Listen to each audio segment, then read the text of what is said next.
¿Alguna vez se ha encontrado cuestionando si sus esfuerzos, su honestidad y su fe realmente importan cuando enfrenta la crítica y el rechazo injusto? ¿Qué hacer cuando la injusticia parece prevalecer y todo lo que queda son preguntas sin respuestas? Bienvenido a Sabiduría para el Corazón con el pastor Stephen Davey. En medio de su sufrimiento y las acusaciones de sus amigos, Job se convierte en un ejemplo de perseverancia en la fe.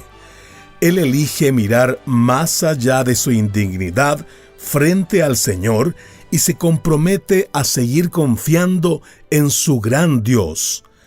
Hoy continuamos nuestro estudio profundo del libro de Job en la serie El silencio del cielo. Este mensaje lleva por título La última batalla de un hombre desesperado. No se lo pierda.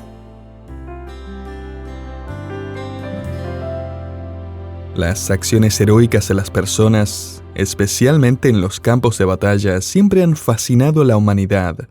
Hay literalmente cientos de películas sobre la Primera y la Segunda Guerra Mundial y otras batallas famosas.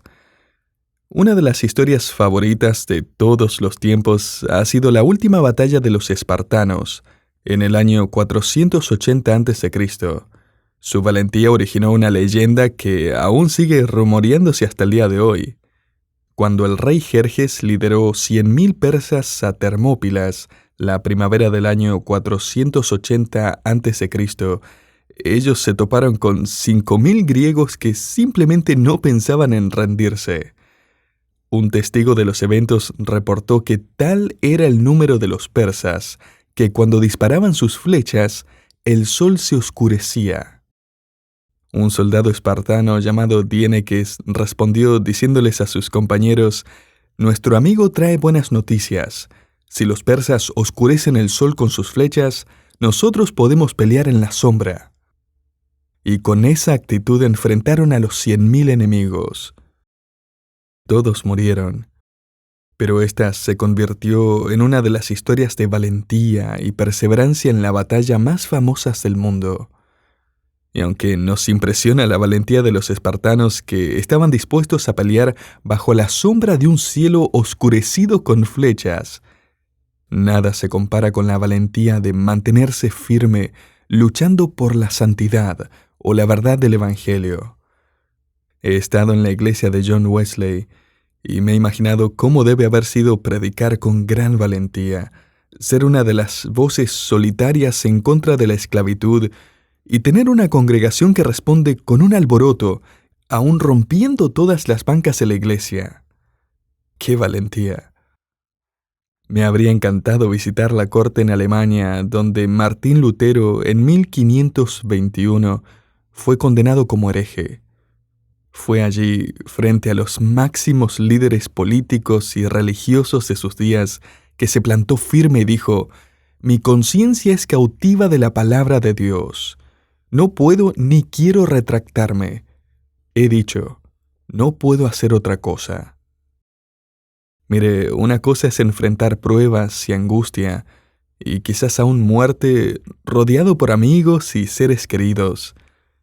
Pero otra cosa muy distinta es enfrentar la muerte completamente solo. Como Juan el Bautista, quien apuntó su dedo a Herodes y le dijo que era un adúltero por casarse con la esposa de su hermano.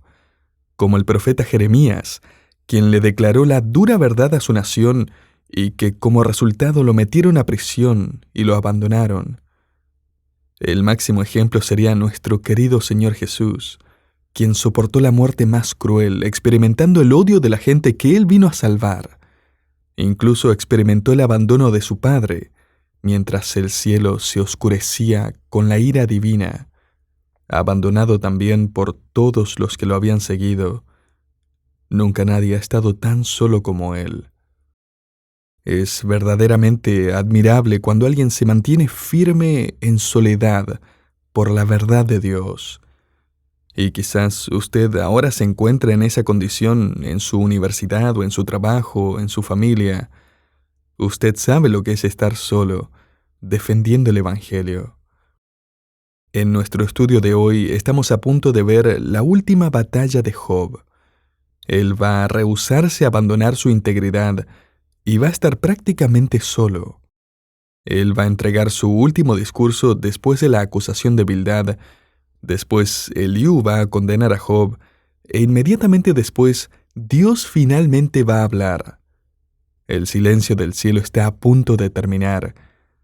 Y si alguno dudaba de que Job aún retenía su integridad y su carácter y su confianza en Dios, estos capítulos van a dejarlo en claro de una vez por todas. Satanás va a perder su apuesta. Job no va a darle la espalda a Dios. Vayamos a Job capítulo 25 y veamos la acusación de Bildad hacia Job. Ahora, todo lo que él va a decir es cierto, pero va a terminar con una conclusión incorrecta. Bildad primero habla del poder de Dios, en los versículos 2 al 3. El señorío y el temor están con él. Él hace paz en sus alturas. Tienen sus ejércitos número. ¿Sobre quién no está su luz? Bildad luego habla de la perfección de Dios, cuando dice en el versículo 4, ¿cómo pues se justificará el hombre para con Dios? ¿Y cómo será limpio el que nace de mujer? En otras palabras, Job, ¿cómo puedes pensar que puedes presentarte ante un Dios que es santo y perfecto? Job ya ha respondido a esta pregunta en el capítulo 19, versículo 25, cuando declaró su fe diciendo, «Yo sé que mi Redentor vive». Y Bildad concluye hablando acerca de la pureza de Dios en los versículos 5 al 6 y dice, «He aquí que ni aun la misma luna será resplandeciente, ni las estrellas son limpias delante de sus ojos, cuánto menos el hombre que es un gusano, y el hijo de hombre también gusano». Qué alentadoras palabras, ¿no? Bildad obviamente está insinuando aquí, Job, no eres más que un gusano. No es de sorprenderse que Job responde en el capítulo 26, versículos 2 al 3, diciendo, «¿Qué ayuda eres para el débil? ¿Y qué útil conocimiento has dado en abundancia?» El consejo de Bildad fue reverente hacia Dios, pero irrelevante para Job. Él habló acerca de la depravación del hombre, pero nunca ofreció la esperanza de la salvación. Es la maravillosa gracia del Evangelio de Cristo que salva a viles pecadores como usted y como yo. Parte del problema de la iglesia al día de hoy es que trata de reemplazar ese vocabulario porque suena ofensivo. Sin embargo, la verdad es que somos gusanos, que un día serán transformados en el esplendor de la gloria de Dios. Y allí nuestros cuerpos serán glorificados, nuestros espíritus serán purificados. El problema de Bildad no fue que dijo algo erróneo. El problema es que deja a Job sin ninguna esperanza. Él dice, Job, eres un gusano. Al escuchar las palabras de Bildad, Job pudo haberse mirado, empezado a llorar y decir, tienes razón, y ya no vale la pena seguir a Dios. Sin embargo, en lugar de empezar a llorar su indignidad frente a Dios, Job comienza a describir la grandeza de Dios. En su larga respuesta a Bildad, de hecho, Job va a hacer eco de 5 preguntas que la humanidad sigue preguntándose hasta el día de hoy. Él va a responder a algunas de ellas, mientras que otras van a permanecer siendo un misterio. Y la primera pregunta es la siguiente: ¿quién puede entender la grandeza de Dios?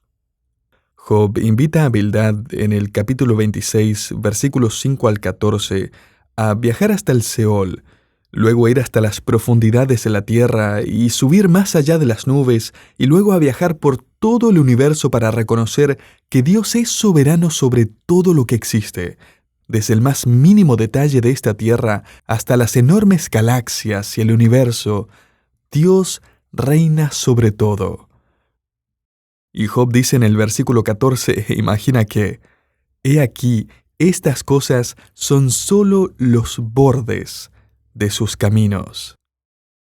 Qué palabras más ciertas y maravillosas. Sin importar cuán profundo logremos llegar o a qué alturas logremos alcanzar, solo habremos alcanzado los bordes de los caminos de Dios. No estamos siquiera cerca de llegar al centro de su gloria y su poder. Job dice, escúchame, Bildad, ¿tú crees que entiendes los caminos de Dios?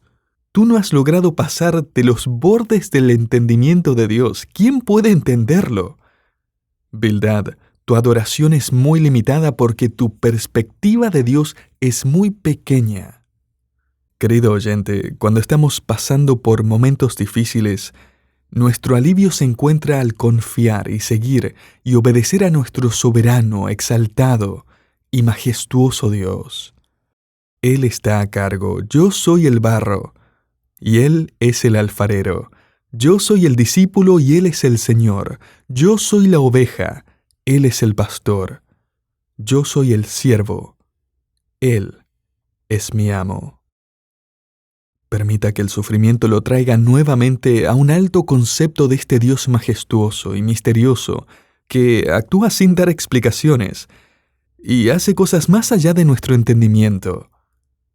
Todo lo que podemos ver de este Dios majestuoso son los bordes de sus caminos. No es de sorprenderse entonces que Job diga en el capítulo 27, versículos 3 al 4, «Porque mientras haya vida en mí y el aliento de Dios esté en mis narices, mis labios ciertamente no hablarán injusticia, ni mi lengua proferirá engaño». Esta es la última batalla de un hombre desesperado. Y Job dice, yo voy a permanecer firme hasta las últimas consecuencias. O sea, no lo entiendo, pero no voy a abandonar mi carácter o mi confianza en el Señor. A continuación, Job hace su segunda pregunta, y es, a la luz de que este Dios es tan grande y poderoso, ¿por qué la humanidad ignora su juicio venidero? O sea, ¿cuán necia es la humanidad como para ignorar a Dios? Veamos lo que dice en el versículo 8. Porque, ¿cuál es la esperanza del impío? Por mucho que hubiese robado, cuando Dios le quitare la vida. O sea, ¿por qué la humanidad ignora su conciencia y se aleja de Dios? Porque cree que puede salirse con las suyas. Note Job capítulo 27, versículos 20 y 22. Le alcanzan los terrores como una inundación. De noche le arrebata un torbellino. Sin compasión se arrojará contra él. Ciertamente él tratará de huir de su poder. Yo puedo ganarle. Dios no me va a poder juzgar. Qué necia forma de vivir. Y mientras Job pelea su última batalla, él se pregunta, como cada uno que sufre, ¿dónde es que puede encontrar la sabiduría para vivir bien su vida? Santiago 1.5 nos dice que, en vista de que estamos rodeados por varias pruebas, necesitamos pedirle sabiduría a Dios, y Él nos la va a dar. La pregunta número 3 de Job es, ¿dónde puedo encontrar verdadera sabiduría? Lo primero que Job dice es que no podemos encontrar sabiduría en la tierra. Note Job 28 del 13 al 14. No conoce su valor el hombre, ni se halla en la tierra de los vivientes. El abismo dice, no está en mí. Y el mar dijo, ni conmigo. Y no solo es que no podemos encontrar sabiduría en la tierra, sino que tampoco podemos comprar sabiduría de otras personas. Note lo que dice el versículo 15, no se dará por oro, ni su precio será a peso de plata. Así que, ¿de dónde obtenemos la sabiduría? Job responde en el versículo 23, Dios entiende el camino de ella y conoce su lugar. Saltémonos al versículo 28, y dijo al hombre, he aquí que el temor del Señor es la sabiduría, y el apartarse del mal, la inteligencia. Ese es el secreto, querido oyente. La sabiduría es realmente una consecuencia, es un derivado. Obtenemos sabiduría mientras hacemos dos cosas. No después de hacer esas cosas, sino mientras practicamos estas dos cosas. Primero, obtenemos sabiduría cuando adoramos a Dios con reverencia. Eso es lo que significa el temor del Señor. Significa que tomamos a Dios en serio, lo reverenciamos. Y segundo, obtenemos sabiduría cuando caminamos con Dios en obediencia. La sabiduría llega a aquellos que adoran a Dios y caminan con Dios. Cuando hay sumisión a Dios, la sabiduría se convierte en nuestra compañera. Ahora, Job va a preguntar y responder otras preguntas en el capítulo 29. Sin embargo, la mayoría de los eruditos del Antiguo Testamento concuerdan que Job hizo una pausa al final del capítulo 28, como si estuviera esperando que Zofar respondiera. Zofar aún no dice su último discurso, y nunca lo hará. Quizás él se paró y se fue, después de la respuesta de Job. O lo más probable es que reconoció que no tenía nada más que decir. Sin embargo, Job sí que tiene más cosas que decir, así que retoma su discurso en el versículo 1 del capítulo 29 y pregunta ¿cómo definimos la felicidad verdadera? Encuentro fascinante que Job como que se relaja y empieza a hablar de los buenos tiempos en su pasado. Por un momento me imagino una sonrisa llega a su rostro mientras recuerda con nostalgia los lindos tiempos que vivió hace no tanto tiempo atrás, aunque le pareciera que fue hace una eternidad. En esta sección, Job va a definir lo que es la verdadera felicidad. Y de sus palabras podemos sacar 5 ingredientes para una vida feliz. El primer ingrediente de la verdadera felicidad es estar consciente de la presencia y el cuidado de Dios. Note Job 29 del 2 al 3. ¿Quién me volviese como en los meses pasados, como en los días en que Dios me guardaba, cuando hacía resplandecer sobre mi cabeza su lámpara, a cuya luz yo caminaba en la oscuridad? Hay varios textos que nos informan que Job cree que Dios todavía está consciente de sus necesidades, pero en sus días felices esto era algo evidente. De hecho, lo que hacía de sus días tan felices era ese sentimiento de saber que Dios estaba cerca. Note Job 29:4. Como fui en los días de mi juventud, cuando el favor de Dios velaba sobre mi tienda. El segundo ingrediente es una apreciación por lo que Dios le da. Job dice en los versículos 5 al 6, «Mis hijos estaban alrededor de mí. Lavaba yo mis pasos con leche y la piedra me derramaba ríos de aceite». En otras palabras, qué buena que era la vida. Estaba rodeado de buena comida y compañía. Tercero, la felicidad para Job también significaba una oportunidad para influenciar a otros. En los versículos 7 al 11, él habla de cuando él iba a las puertas de la ciudad y se sentaba allí para opinar y ayudar a que su ciudad fuera mejor. El cuarto ingrediente incluye la oportunidad de ser generoso y compasivo para con los necesitados. Job habla acerca de ello en los versículos 12 al 20. Y finalmente la felicidad para Job se encontraba en ser un buen consejero. Y eso lo encontramos en los versículos 21 al 25. A decir verdad, este capítulo es bastante inusual. Job no ha hablado de esta forma durante todo el libro.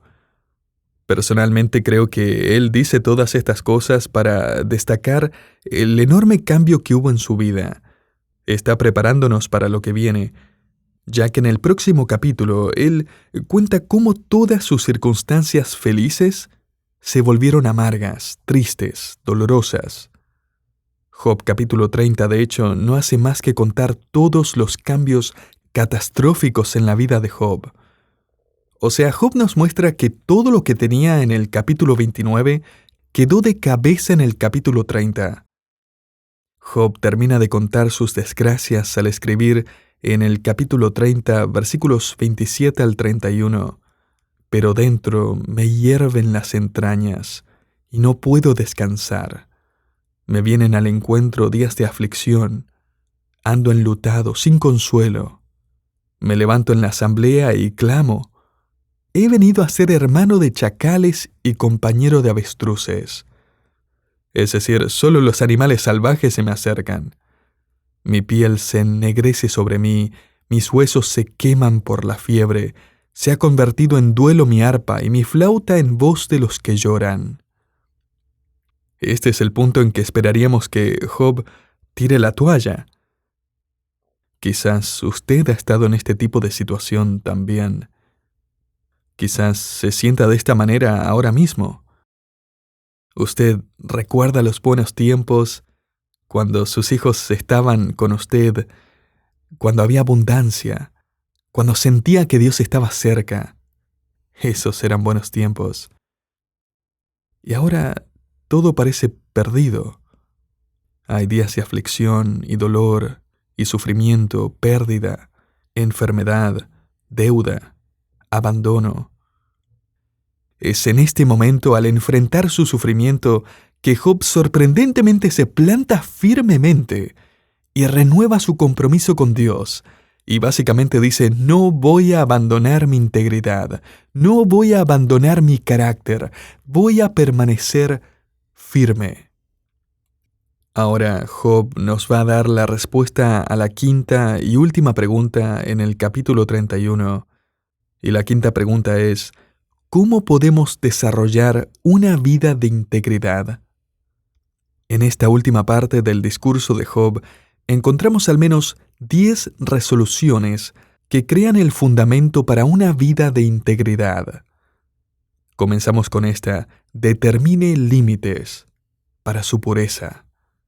Leemos en Job 31:1, hice pacto con mis ojos. ¿Cómo pues había yo de mirar a una virgen?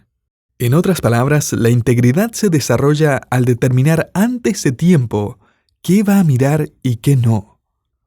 Para desarrollar una vida de integridad, necesitamos saber esto desde un principio, y es que la integridad no se vive por accidente. ¿Está dispuesto usted a plantarse firme por su integridad? La integridad debe ser cultivada y desarrollada y deseada. Segunda resolución, viva honestamente. Job escribe en los versículos 5 al 6, si anduve con mentira, y si mi pie se apresuró a engaño, péseme Dios en balanzas de justicia, y conocerá mi integridad. En otras palabras, diga la verdad. Tercero, no haga concesiones morales. Job aquí habla transparentemente acerca de la tentación sexual, en el versículo 9. Pone como ilustración el estar paseándose por enfrente de la casa del vecino con intenciones indecentes.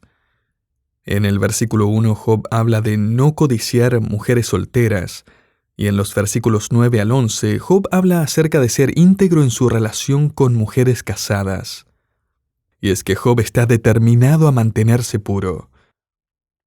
Querido oyente, reconozcamos, especialmente a la luz de nuestra cultura, donde hombres y mujeres trabajan todo el día juntos, que no existe tal cosa como un coqueteo inocente, no dé lugar para ningún tipo de concesión moral. Y no ponga excusas de que, si no pasa nada. Quizás no pase nada ahora, pero es muy fácil que eso se convierta en algo. He sido pastor los suficientes años como para ver matrimonios destruidos porque uno de los dos empezó a involucrarse demasiado con otra persona del mismo estudio bíblico, diciendo, es que necesitaba mis consejos, o alguien del trabajo, y luego ambos dejan sus parejas por estar juntos. No haga concesiones morales, cuide su corazón. Siguiente resolución, defienda al menesteroso. En los próximos versículos, Job describe a un hombre de integridad que ayuda a los necesitados. Elifaz lo había acusado de no preocuparse por el huérfano o la viuda, pero Job dice en el versículo 21, si he levantado la mano contra un huérfano, sabiendo que los jueces se pondrían de mi parte, entonces que se disloque mi hombro, que mi brazo se descoyunte. O sea, si he maltratado a la viuda o al huérfano, que quede discapacitado. Job continúa condenando el materialismo. Él dice en los versículos 24 al 25, un hombre o una mujer de integridad no pone su confianza en las riquezas. Un hombre íntegro tampoco tolera la idolatría. Job dice en los versículos 26 al 28, yo nunca me acerqué a un Dios falso. Y es que desarrollar integridad demanda que no hagamos concesiones espirituales. La integridad también dice no a la hipocresía. Job escribe en el versículo 33, ¿acaso he cubierto mis transgresiones como Adán, ocultando en mi seno mi iniquidad? O sea, la persona íntegra es transparente y genuina. Finalmente, Job dice en estos versículos que la integridad demanda generosidad. Job está dando su veredicto delante de sus consejeros y delante de Dios mismo acerca de su integridad, y dice, he determinado poner límites de pureza en mi vida. He desarrollado honestidad, no he hecho concesiones morales, estoy defendiendo al menesteroso. He dado dinero a los necesitados, he condenado el materialismo, no he tolerado la idolatría en mi vida. He demostrado compasión para con otros, he dicho no a la hipocresía, he dicho no a la avaricia. Si se dio cuenta, Job ha hablado de toda área de su vida. Sus pensamientos, su ética, su vida familiar, su vida laboral, su vida social, sus finanzas, su vida espiritual. Job dice, miren, inspeccionen mi vida. Miren lo que tengo en el teléfono, miren mis conversaciones. Pregúntenles a mis compañeros de trabajo. Lean mis recibos bancarios. Observen mis registros de ofrendas. Hablen con mi esposa, hablen con mis vecinos. Pregúntenles a mis mejores amigos. Van a darse cuenta que la intención y la resolución de mi corazón es ser una persona íntegra. Escuche, querido oyente, en medio de su aflicción, Job se mantuvo firme. La pregunta con la que quiero dejarlo el día de hoy es, ¿se compromete también usted a mantenerse firme el día de hoy?